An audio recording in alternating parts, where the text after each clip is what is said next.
안녕하세요, 연목구름입니다. 오늘 만나볼 차량은 제네시스 브랜드의 최상위 플래그십 모델인 G90 G 라이트입니다. 이번에 2024년도용으로 나오면서 블랙이 추가되었어요. 블랙 자체가 주는 깨끗함, 순수함, 실제로 이번이 G90 장기 시승 네 번째인데요. 매년 한 번씩 장기 시승하고 있죠. 작년 여름에는 슈퍼차저 차량을 첫 시승하면서 예상보다 많이 다르다는 의견을 알려드렸는데요. 그럼 왜 다시 시승하게 됐냐? 두 가지였습니다. 더 블랙 모델을 보고 나서 좀 놀랐어요. 아니, 단지 블랙이라고 다르다고? 많이 다르고요. 제 아들이, 이 친구도 뭐 자동차를 좀 좋아하는데 워낙 많은 차를 가지고 오다 보니까 남자들 그러잖아요. 야, 차 어떠냐? 아빠 별로야. 뭐 이런 경우가 되게 많았어요. 저희 아들은 워낙 젊고 저는 상대적으로 나이가 많다 보니까 보는 시각들이 좀 다르고요. 저희 아들은 쿠페 같은 역동적인 차량들을 좋아하게 되는데 차를 딱 보면서 그러더라고. 차 괜찮은데? 아빠 이거 네 번째 가져온 차량이야. 근데 그래? 이런 얘기를 하더라고요. 블랙이 주는 색상만으로도 정말 다른 차량처럼 보이는 차량이 바로 블랙만의 매력이라고 할 수가 있고요. 이 블랙 차량들은 제네시스뿐만 아니라 현대차에서도 뭐 캘리그라피 트림 이런 쪽에서 볼 수 있잖아요. 어쩌면 G90 블랙이 낫다는 건 뭐 개인적인 생각입니다. 틀릴 수 있어요. 제네시스 브랜드의 다양한 차량에서도 블랙을 만날 수 있지 않을까요? 자, 그럼 이번 차량 어떻게 다른지 알려드릴게요. 블랙은 기본 옵션 자체가 거의 풀옵션으로 보시면 돼요. 블랙의 시작 가격은 1억 3,800만 원이고요. 대부분의 모든 옵션들이 뭐 다 들어가 있다 이렇게 보시면 되고요. 실제 제네시스를 구입할 때 견적을 내잖아요. 이 견적 시뮬레이션에 들어가셔도 선택할 게 거의 없다는 점이 차이점이라고 하면 차이점입니다. 블랙은 기본적으로 일렉트릭 슈퍼차저가 적용된 모델인데요. 여러분 기억하십니까? 이 슈퍼차저의 차이점에 대해서는 제가 여러 번 알려드렸기 때문에 그냥 간단하게만 설명드려 볼게요. 슈퍼차저, 터보차저를 전동으로 넣어줄 수 있는 장치가 된 차량이 바로 슈퍼차저라고 보시면 되고요. 일반 차량에서는 터보차저가 장착되는데 이 터보차저에서는 약간의 렉이 존재합니다. 그런데 이 렉을 슈퍼차저 시스템을 통해서 해결한 모델이 바로 이 슈퍼차저라고 할 수 있는데요. 그럼 가장 큰 차이점이 뭐냐? 슈퍼차저는 기본적으로 마일드 하이브리드 시스템이다. 즉 48V를 기본 전압을 하고 있는 차량인데요. 그럼 12V와 뭐가 차이가 있느냐? 이것만 아시면 되잖아요. 12V는 우리가 일반적으로 차량 내에서 쓸 수 있는 기기들, 핸드폰을 충전하거나 낮은 수준에 사용할 때 12V를 사용하는데요. 48V는 무려 4배가 더 높아진 거잖아요. 따라서 구동계 장치를 포함해서 좀 더 강력한 장치들을 구동할 수 있게 됩니다. 그래서 슈퍼차저를 넣을 수 있게 된 거고요. 좋아진 점은 터보 렉이 없어졌어요. 그리고 제네레이터 기반으로 시동 모터가 통합된 형태잖아요. 우리가 배출가스를 줄이기 위해서 차량이 정차하는 동안 IS 스탑 앤 고 기능이 들어가 있잖아요. 그런데 다시 출발하게 되면 트륵 하면서 걸리죠. 그런데 이게 어떤 분들에게는 굉장히 좀 거슬리게 느껴지는데 제가 그렇습니다. 저는 이게 좀 부담이 되더라고요. 그래서 끄는 기능이 있는 차량이라면 끄고 타게 되는데요. 슈퍼차저에서는 발전기에 통합된 형태이기 때문에 트륵 하는 부분이 거의 미세하게 느껴지지 않습니다. 아마 대부분의 분들도 끄는 기능이 없더라도 이거 너무 신경 써요, 이럴 분들은 거의 없을 것 같아요. 이게 첫 번째 차이점이고요. 그리고 저속 구간에서 꾸준하게 힘을 더해줍니다. 가령 슈퍼차저가 적용되지 않은 차량은 380마력, 그리고 슈퍼차저가 적용된 차량은 415마력이라서 약 35마력의 차이가 있잖아요. 그렇게 많이? 또 어떤 분들은 그것뿐이 아니야 이렇게 생각할 수 있는데, 기본 3.5 모델이 380마력이기 때문에 415마력, 즉 35마력은 수치적으로 봤을 때는 뭐 10%? 그 정도 차이잖아요. 뭐 크다고 하면 클 수도 있지만 그렇게 체감이 안 되는 부분일 수도 있어요. 하지만 슈퍼차저가 들어가면서 이 힘의 영역이 토크 밴드에서 저속 구간에 힘을 더해주기 때문에 체감되는 차이는 제법 크다고 할 수 있습니다. 따라서 슈퍼차저와 일반 차량의 가장 큰 차이점이 뭐냐? 지금같이 출근길인데요, 또는 도심 구간에서 그 차이점을 많이 느끼게 되는데, 이 G90 차량이 5m가 훨씬 넘어가는 카니발보다 더 큰 차량이잖아요. 그리고 2톤을 훌쩍 넘어가는 정말로 엄청난 차량이기 때문에 굼뜨다 이건 아닐 것 같은데, 터보가 터지기 바로 시점까지 어떤 터보렉 부분, 그리고 차량 성향 자체가 컴포트지 않습니까? 초기 가속 부분에 대해서 좀 더 매끈하면 좋지 않을까 이러신 분들이 분명히 있을 것 같아요. 특히 2.0, 2.5의 뭐 4기통 정도의 차량을 타시던 분들이라면 그 갈증은 좀 덜할 수 있습니다만, 기존에 6기통 또는 8기통을 타셨던 분들이라면 이게 진짜 380마력이 맞나 뭐 이런 생각도 하실 것 같은데, 슈퍼차저의 경우 초기부터 매끈하게 밀어줍니다. 이 매끈하게 밀어주는 힘이 롱바디와 그리고 숏바디가 차이가 있는데요, 블랙 같은 경우는 숏바디 차량이죠. 따라서 좀 더 가볍고 롱바디 차량보다는 좀 더 부드럽고 매끈하게 가속이 진행됩니다. 그런데 이런 차이가 어느 정도의 차이냐, 도심 구간, 시내 구간에서는 굳이 설명을 하지 않아도 누구나 그 차이점을 느낄 수 있고요. 그리고 저는 좀 더 놀랐던 점이, 최근에도 뭐 제네시스 GV80, G80 페이스리프트 시승기를 여러분께 알려드렸잖아요. 기본적으로 3.5 차량의 경우 380마력인데 내가 좀 빠른 전개를 원할 때 엑셀을 쿡 밟게 되면 뭔가 에너지를 모았다가 쭉 쏴주는, 그러니까 약간의 굼뜸 현상이 개인적으로는 좀 아쉬웠어요. 저는 초기 가속이 좀 부드럽게 쭉 이어지는 이런 주행 질감을 좋아하는데요. 그런 이유 때문에 좀 길을 모았다 나갈 때 변속이 같이 이루어지잖아요. 이게 8단 자동 변속기의 차인가? 이런 생각을 여러 번 했거든요. 그런데 말입니다. 아마 여러분들이 슈퍼차저 차량을 타보시면 그게 아니었다는 점을 알 수가 있고요. 슈퍼차저와 8단 변속기가 적용되면서 정말로 GF4 변속기가 부럽지 않을 정도로 매끈한 주행 질감을 경험할 수 있습니다. 슈퍼차저의 초기 가속 부분에 대해서 아쉬움을 호소하시는 분들은 거의 없을 것 같습니다. 다만 변속 타이밍이라는 부분, 프리미엄이기 때문에 알고는 있어야 되는데요. 럭셔리 브랜드의 차량들보다 변속 시점의 차이는 약간 있다고 해야겠죠.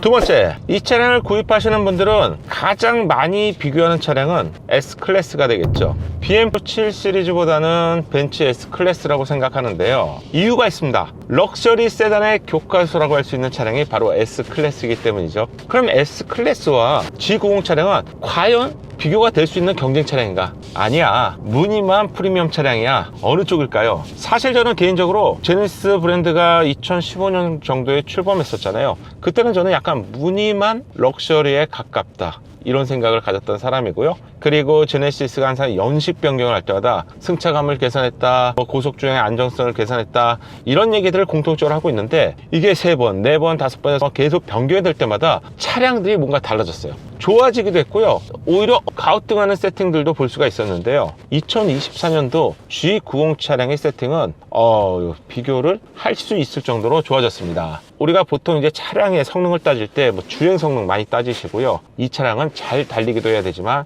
승차감 굉장히 중요한 덕목이잖아요. 승차감을 완성하는 부분 중에 하나는 정숙성, 2열 정숙성 역시 정말로 중요한 덕목인데요. 먼저 S클래스와 비교될 수 있는 부분부터 알려드릴게요. 어떤 차이가 있느냐. 먼저 G90이 더 좋은 점이 분명히 있습니다. 바로 정숙성인데요. 최근에 S클래스 시승기 여러분 보셨습니까? S클래스랑 신형 E클래스를 비교 시승했죠. 그리고 G80 페이스리프트 시승기에서도 이 정숙성 부분을 강조해서 알려드렸는데, 제네시스 브랜드가 프리미엄 차량 중에서 가장 잘하고 있는 부분, 또 기술적으로 좀 더 앞선 부분이 있다면 저는 주저하지 않고 정숙성이라고 생각합니다. 실제 G80을 타면서 S클래스와 비교될 만한 정숙성에 정말 놀랍다는 반응을 여러분께 알려드렸고요. 동급 차량이라고 할 수 있는 E클래스나 BMW 5 시리즈보다 G80 쪽이 확실히 조용했는데요. S클래스를 타면서도 G80이 좀 더 정숙하지 않나, 이런 의견을 드렸죠. 그만큼 조용한 차량인데 S클래스와 G90을 동시에 비교해 본다면 G90 쪽이 확실히 좀 더 정숙합니다.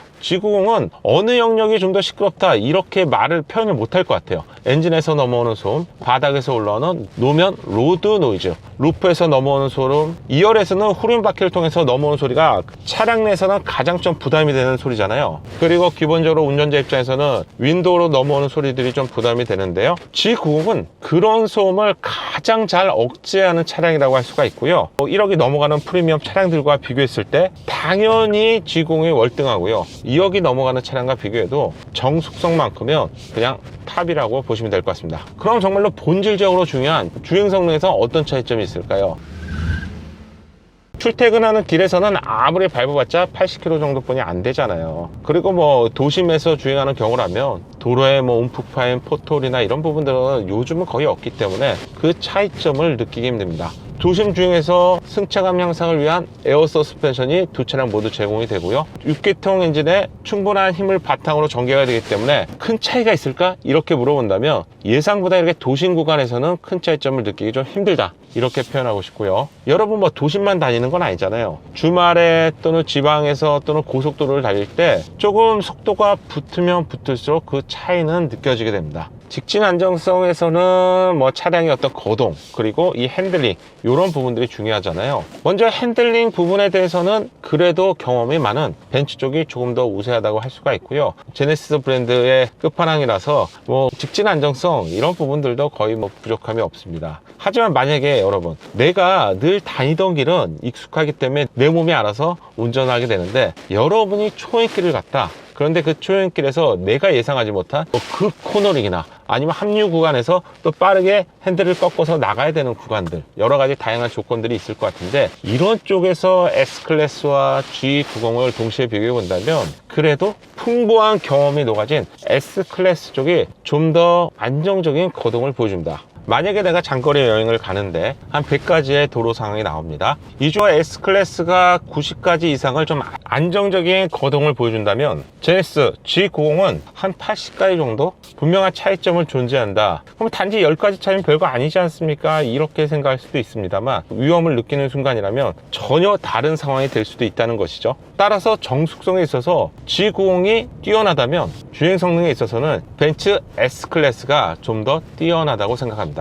아마 이러한 부분들은 제네시스 브랜드도 계속 노하우를 축적하고 있고요. 아마 다음 세대 된다면 그래도 많이 좀 따라오겠죠. 하지만 우리가 또 기억해야 될 부분이 있다면, 대한민국 제조사의 기술 노하우는 50년 역사를 통해서 만들어졌고요. 반면 우리가 알고 있는 독일 브랜드는 100년이라는 역사가 있기 때문에 단지 10가지 항목, 어쩌면 이 부분에 대한 50년의 노하우가 녹여져 있는 것인데요. 그리고 뭐 제동력 부분, 이런 부분들은 크게 언급하지 않아도 될 것 같아요. 제네시스 브랜드의 거의 뭐 대부분의 차량들에서 제동력이 부족하다? 일반적인 도로, 그리고 고속도로를 포함해서 제네시스 브랜드의 제동력은 충분하고 넘친다고 할 수 있고요. 특히 긴급 제동을 하더라도 차량이 앞으로 주저앉는 노즈 다이브 현상도 거의 느낄 수 없습니다. 따라서 여러분들이 대배기량 차량을 타시게 되면 운전의 피로도가 확실히 좀 낮다고 할 수 있죠. 이렇게 느낄 수밖에 없는 이유가, 충분한 힘을 바탕으로 발로 살짝 하면 쭉쭉쭉 나가고요. 그리고 거동이 훨씬 편하고요. 승차감을 포함한 정숙성까지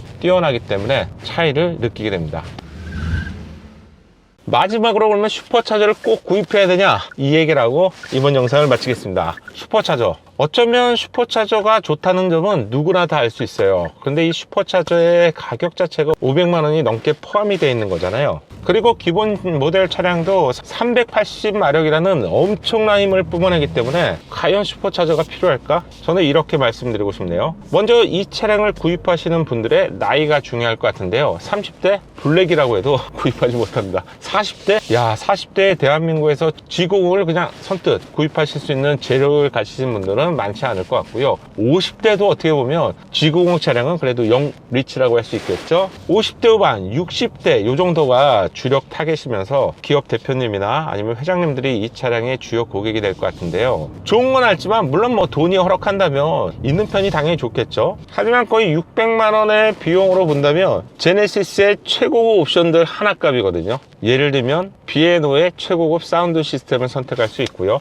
후륜 조향 시스템 옵션도 추가할 수 있는 가격들입니다. 따라서 슈퍼차저가 꼭 필요한지 필요하지 않는지는 여러분 고민하지 마시고요. 두 차량을 직접 시승해 보십시오. 제네시스 시승센터 가시면 두 차량 모두 준비가 되어 있고요. 내가 탔을 때 그 차이를 많이 느낀다, 이렇게 생각하시는 분들이라면 슈퍼차저가 필요할 것 같은데요. 차이를 느끼시겠지만 그래도 크지 않게 느끼신다면 380마력이 주는 기본적인 파워도 엄청나기 때문에 그 정도도 충분하지 않을까 생각합니다. 다만 이 참 경험의 차이는 중요할 것 같은데, 내가 이전에 탔던 차량이 6기통 이상의 차량이라고 한다면 이 슈퍼차저가 주는 저속의 두톤 토크만큼은 조금 욕심이 날 것 같네요. 출근 시간대 여러분과 이렇게 잠시 좀 만나봤는데요. 매년 한 번씩 4번의 장기 시승을 통해서 제가 느끼고 있는 G90 차량에 대해서 알려드렸습니다. 기타 궁금한 부분이 있다면 댓글로 남겨주시고요. 그럼 저는 좀 더 유익한 영상으로 다음에 인사드리겠습니다. 감사합니다. 작은 도움이 되셨다면 좋아요 부탁드리고요. 구독과 알림 설정을 통해서 정확한 신차 정보를 빠르게 만나보세요. 감사합니다.